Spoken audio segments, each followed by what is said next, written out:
Workshop 3 is all about understanding the size of the gap between where your workforce is and where it needs to be, and on building a plan to help you close that gap.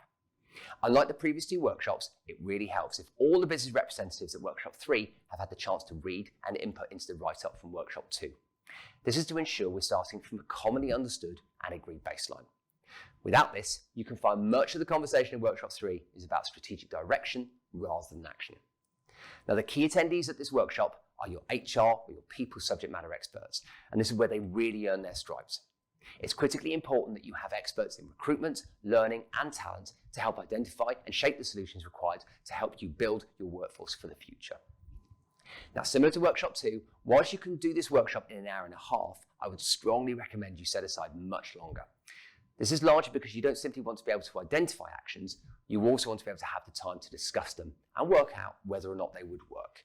For example, you might propose an off-the-shelf training program, but then realise that it isn't delivered in a way that would work for the type of colleagues you want to upskill, and you will only find that out through discussion. The workshop itself will probably need to be divided into 3 separate sections.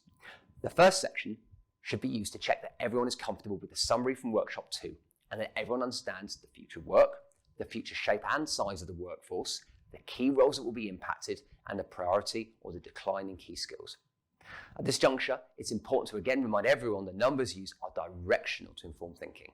They are certainly not targets. The second section should focus on identifying action types to help close the skill gaps. The best way to go about this is to look at each key role in turn and to agree collectively what action type to apply.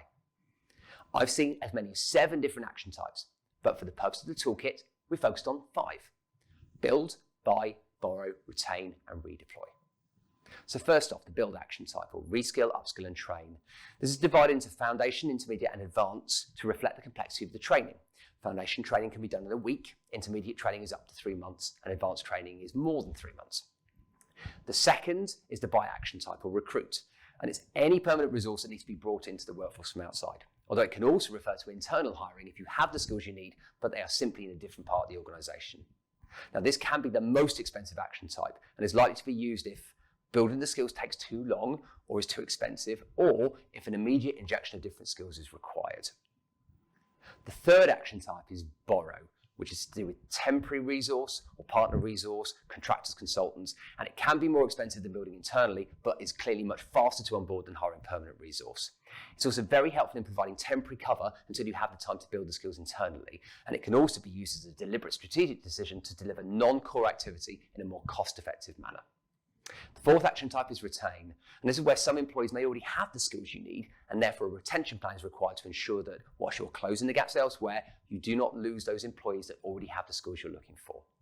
The fifth action type is redeploy, and this is where some employees may be in roles or have skills that aren't needed in the future and may not have the desire or the capability to build the skills you need, or might need to reduce the overall size of your workforce.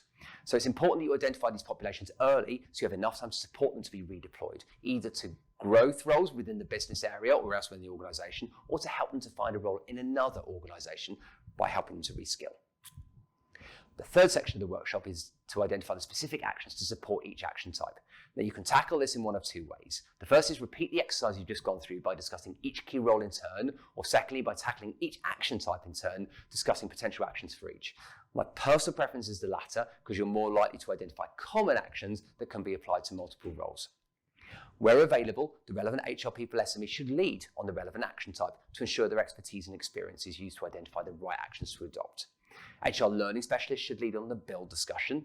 Recruitment specialists should lead on the buy and borrow discussion with potential support from graduate, apprenticeship and procurement sourcing specialists. HR talent specialists should lead on retain, and HR redeployment or restructure specialists should lead on redeploy, albeit HR recruitment and learning specialists will need to be involved as well.